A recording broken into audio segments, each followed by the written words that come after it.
Estamos de volta com o nosso Europa News, quinta edição, nosso vídeo semanal para você ficar por dentro de política e economia no velho continente. Para você, investidor global, manter-se informado do que se passa aqui e você que tem curiosidade de saber o que acontece aqui. E nesta semana nós temos muitas polêmicas, começando pelo Qatargate, onde há uma investigação em andamento sobre corrupção, nossa, que novidade, de políticos do Parlamento Europeu com alguns países do Golfo Pérsico. A União Europeia entra em acordo para a taxação de 15% de empresas. A partir de 2024, vão colocar esse mínimo para taxar as empresas que ficarem dentro da União Europeia, assim, tentando motivar as pessoas a empreenderem. Esta semana saiu o resultado da reunião do Banco Central Europeu e houve aumento de juros e houve discurso sobre as expectativas da inflação para o próximo ano. Se você quer saber mais sobre isso, venha comigo!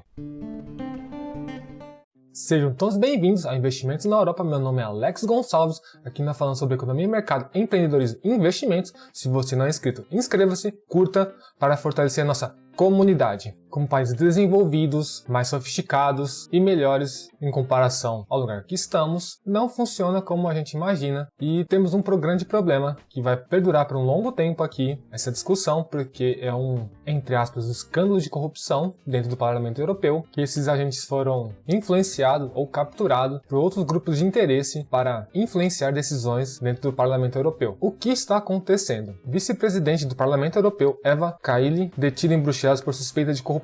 Esta eurodeputada começou a ser investigada por um esquema de corrupção e essa operação iniciou-se semana passada e vem se desdobrando esses dias e provavelmente continuará por um longo tempo a investigação e as notícias, porque é um grande escândalo de corrupção no Parlamento Europeu. E as autoridades começaram o seguinte argumento: há vários meses que os investigadores da Polícia Federal suspeitam que um país do Golfo está a influenciar as decisões econômicas e políticas do Parlamento Europeu ao pagar quantidades avultuadas de dinheiro ou oferecer grandes presentes a terceiros com uma posição política e estratégica significativa dentro do Parlamento Europeu. Então esse é o nosso contexto base. Nesse primeiro momento eles não identificam, porque começou sexta-feira da semana passada, mas logo descobriremos que o grande pivô desse evento é o Qatar. Depois vamos ver o porquê ele busca isso e vocês podem ver, independente do país, da situação econômica, da cultura, entre outras coisas, no quesito político, são todos iguais, porque isso é o que aparece e o que foi pego. Imagino que não sabemos e o quanto dinheiro está rolando por trás. E minha maior crítica em relação a isso, que eu já vim falando há muito tempo, é que se quando você tem um governo dentro do próprio território, que tem alguns laços em comum, como cultura, demarcação geográfica, nacionalidade, isso pouco importa, como vemos grandes escândalos de corrupção, grandes problemas e benefícios para os próprios agentes políticos, imagina instituições supranacionais, no caso como o Parlamento Europeu, que seria imune ou não haveria esse tipo de problema, corrupção, interesse e favores. E as pessoas que de cada país que pertence estão na base, continuam pagando e sofrendo todas essas decisões estúpidas desses agentes, porque além do dinheiro, que talvez não seja o maior problema, são as decisões que esse dinheiro e esse grupo de pessoas interessadas influenciam esses agentes econômicos a tomar decisões a favor deles, em detrimento de todos os outros agentes econômicos e a sociedade. Qual é a acusação para esta eurodeputada e outros que vão aparecer? Que é a seguinte: a princípio, 4 suspeitos foram acusados de crimes de participação em organização criminosa, lavagem de dinheiro e corrupção. O básico que acontece entre os crimes executados pelos agentes políticos. Então não há nenhuma novidade no que está acontecendo. Após alguns dias começam a caracterizar a investigação como Qatargate, que detida e afastada do cargo, Eva Kaili alega inocência. Isso é óbvio que ela vai alegar inocência. Dificilmente ela fala, sou culpada, né? E vamos começar a identificar quem são. Eva Kaili, eu vou pôr uma foto aqui para vocês verem quem é a senhorita, a pessoa que está sendo acusada, que é inocente, para vocês conhecerem, e quem são essas pessoas. A primeira figura é a parlamentar grega Eva Kaili, que se afirmou como apresentadora de televisão. O outro é o italiano Francesco Giorgi, namorado de Eva Kaili, era assessor no Parlamento Europeu e define-se como um instrutor de vela e especialista em política internacional. Outro suspeito é o italiano Pier Antonio Panzeri,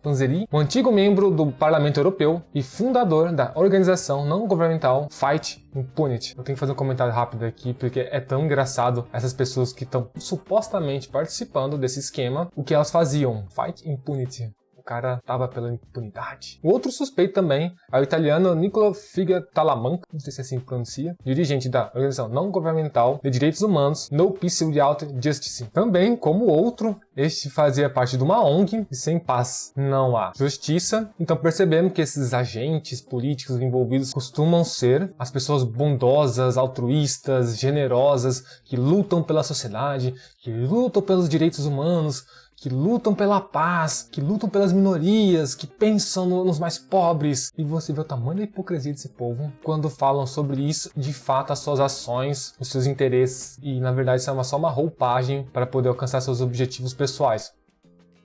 Nada mais. Mas a questão é, o que o Catar, ou esse país, mas no momento é o Catar que está em evidência, busca ou buscam para beneficiar com esses presentes e esses incentivos para os agentes políticos? O que foi dito? Manter uma boa reputação é assim crucial, já que o Catar está empenhado em fechar acordos com os países da União Europeia para o comércio do seu gás natural, numa altura de crise energética no continente na sequência da invasão russa da Ucrânia. E também a proposta para conceder aos catares a isenção de visto para viajar para o espaço Schengen da União Europeia também é outro tema quente que está a avançar no Parlamento Europeu. Então podemos ver que temos alguns interesses bem específicos de venda de gás natural, de circulação de pessoas, vistos para as pessoas e manter uma reputação do país perante ao mundo, não só com a União Europeia, mas sim perante o mundo, para mostrar que é um país mais sério, que pode comercializar suas commodities, seus produtos a nível internacional tranquilamente para outros países. E para encerrar esse assunto, foi relembrado uma fala da eurodeputada grega do passado que também reforça um pouco a possibilidade da suspeita de fato contribuído ou feito essas ações para beneficiar o Catar. Recentemente, Eva Kaili descreveu o Catar como um pioneiro nos direitos dos trabalhadores após o encontro com o ministro do Trabalho do país. Então podemos ver que algumas declarações dela é um pouco polêmica, porque acaba convergindo para as suspeitas da investigação, aparentemente algum envolvimento com a Copa do Mundo, tanto o evento como a construção, porque aparentemente houve grandes problemas com os trabalhadores, mortes, insalubridade e muitos problemas em relação a esse evento. Vamos aguardar os próximos episódios, porque vai dar muito pano para manga esse daqui, e fique conosco para acompanhar e vamos pro próximo assunto. Agora, países da União Europeia querem avançar com uma proposta já debatida antigamente com a OCDE e o G20 para poder implementar dentro da União Europeia o imposto mínimo. Países da União Europeia acordam em 15% de IRC mínimo a partir de 2024. Então, para ficar claro, o IRC é aqui o imposto de renda de pessoa coletiva que eles usam, nada mais é que o imposto de pessoa jurídica ou imposto sobre empresa. Mínimo de 15% para as empresas. E vamos entender melhor, porque tem algumas características e bases para poder fazer esse mínimo de 15%. Aí o que eles dizem? Os 27 Estados membros da União Europeia chegaram a um acordo para introduzir um IRC mínimo de 15% sobre os lucros das grandes multinacionais a partir de 2024. Podemos perceber que o foco são os lucros de grandes multinacionais que estão na União Europeia. Só que houve um atraso nessa discussão porque um país membro, a Hungria, foi contra esse implemento dessa nova lei, assim atrasando o prosseguimento da discussão dessa lei, porque para essa lei continuar a ser debatida e decidida, votada, precisa do acordo de todos os países membros, porque, como diz, vai atingir a todas as empresas que estão dentro da União Europeia. E qual é a proposta? A proposta europeia, depois de ter sido alcançado um consenso alargado na OCDE e prevê a aplicação da taxa a empresas nacionais e multinacionais com operações internas e além fronteiras que têm um volume de negócios superiores a 750 milhões de euros. Não está somente colocada a território europeu, não deixou muito claro, mas é uma hipótese de que também somará as receitas e os lucros das suas subsidiárias no mundo, entendendo que a sede está dentro da União Europeia, independente nacional ou uma multinacional. E qual é o objetivo da União Europeia? O objetivo da Comissão era que o processo legislativo decorresse o mais rápido possível para que as novas regras entrassem em vigor em 2023, que é o prazo acordado no seio da OCDE, mas a meta está atrasada. Aqui podemos ver que há uma grande vontade política para avançar com a votação desse projeto. Aí você consegue ver vontade, eficiência dos agentes políticos, não sei porquê,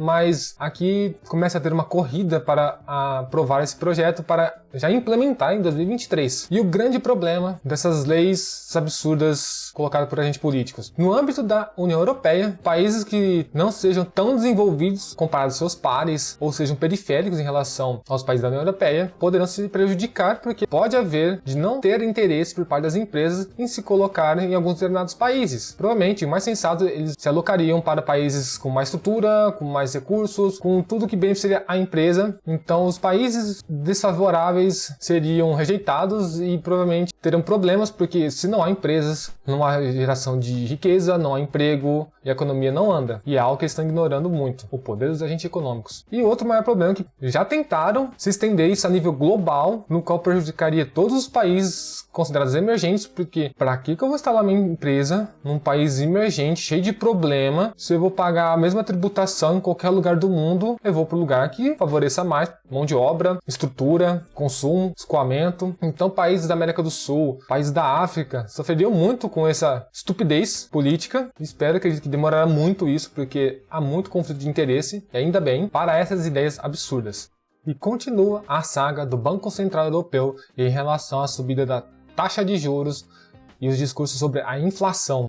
Christine Lagarde não afasta a pior recessão pela subida dos juros. O Banco Central Europeu tem consciência que a subida da taxa de juros pode causar recessão na zona do euro, agravando e muito a situação econômica para o próximo ano. E o que Christine Lagarde diz? A presidente do Banco Central Europeu admitiu avançar com várias novas subidas da taxa de juros, suficientemente restritivas, nos próximos tempos. O objetivo é arrefecer a atividade econômica da zona do euro e, consequentemente, baixar a inflação para perto do objetivo de médio prazo do Banco Central Europeu em 2%, mesmo com a recessão a bater a porta. O Banco Central Europeu reconhece que está a provocar uma recessão por desestimular a economia, aumentando a taxa de juros, e o que não dá para entender e o porquê sempre fazem isso. E ao baixar a taxa de juros, artificialmente, os agentes econômicos começam a adquirir crédito, empréstimos, porque a taxa de juros nada mais é do que o preço do dinheiro, e como está barato em abundância, as pessoas começam a colocar em prática muitos seus projetos, pode ser das famílias ou das empresas, e depois, conforme a abundância está desequilibrando a economia e consequentemente atinge os preços, os bancos centrais aumentam a taxa de juros para diminuir a demanda, para forçar a baixar os preços. E isso são os famosos ciclos econômicos, e isso é feito sempre desde que os bancos centrais administram a política monetária. E se sempre acontece isso e os bancos centrais fazem, por que ainda o fazem e por que não deixam na mão dos agentes econômicos para equilibrar a taxa de juros, no qual é o preço do dinheiro a valor de mercado? Por que não conseguem aceitar isso e somente eles, a instituição, Banco Central, pode fazer? Muito estranho. Não somos inocentes para saber que é uma ferramenta política de controle social e para manutenção do poder. E essa semana saiu o resultado da reunião do Banco Central Europeu, que é decidido aumentar a taxa de juros da zona do euro em 50 pontos base. Christine Lagarde quis deixar claro, num tom mais próximo dos falcões do Banco Central Europeu, que as subidas não ficam por aqui. Então ela deixa claro que no próximo ano irá acontecer novas subidas para atingir o objetivo de controle da inflação da zona do euro. E ela continua: acreditamos que a taxa de juros vão ter de subir significativamente num ritmo constante para atingir níveis suficientemente restritivos para garantir o regresso atempado da inflação ao nosso objetivo de médio prazo. Como ela continua, a restrição é necessária, como diz ela, para alcançar o objetivo de conter a inflação. E as previsões do Banco Central Europeu para a inflação nos próximos anos. A estimativa do Banco Central Europeu é que a inflação, medida pelo Índice Harmonizado de Preços, é algo semelhante ao IPC, suba 8,4% este ano e ainda que se mantenha ainda muito alta em 2023 e 2024 em 6,3% e 3,4% respectivamente. Então temos no horizonte ainda altas de inflação para os próximos anos. E aqui vem uma parte bem alarmante para o ano que vem, principalmente no começo do ano. Temos boas razões para acreditar que os números para janeiro e fevereiro serão piores, disse a presidente do Banco Central. E qual o motivo dessa piora? Há países da zona do euro onde a subida dos preços, sobretudo dos bens energéticos, ainda não foi passada totalmente para os consumidores, e que isso deve acontecer agora no início do ano. Então, como foi dito aqui, provavelmente haverá uma correção na tarifa de energia, agravando o problema da inflação, do custo das famílias e das empresas, porque a energia é um bem necessário, básico para a economia, e provavelmente será repassado no começo do ano, causando ainda mais problemas na zona do euro e provavelmente na Europa. Então, você brasileiro que está aqui na Europa, se prepara, porque se está ruim, não há nada que não possa piorar. E ela fecha retomando uma coisa que ela já tinha citado que é manter a taxa de juros em níveis restritivos reduzirá com o tempo a inflação ao diminuir a procura. Então, o reforço que nós falamos agora, que eu falei dos ciclos econômicos e da estupidez de aumento e diminuição de taxas do Banco Central e taxas de juros artificiais, mostra que eles estão fazendo a restrição para poder diminuir o consumo, assim, forçando os preços a baixarem. E é o que eles esperam. Se você chegou até aqui, meu muito obrigado a você por estar conosco. Continue a apoiar esse projeto. Nossa comunidade está em crescimento e vamos continuar a manter você informado sobre política e economia na Europa e também apontar as aberrações por parte dos agentes políticos. Não sei se todos vocês veem dessa maneira, mas como investidor vejo essas atrocidades dos agentes políticos atrapalhando a vida das pessoas que querem prosperar e crescer, tanto as pessoas comuns como os investidores, e continuaremos com nossos conteúdos sobre entendimentos de ativos financeiros, mecanismos de mercado, entre outros. Não pararemos. Não se esqueça de se inscrever neste canal, curtir, porque sempre estaremos postando toda semana o Europa News para você sempre ficar informado para tomar melhores decisões em relação aos seus investimentos e vamos dominar o mundo.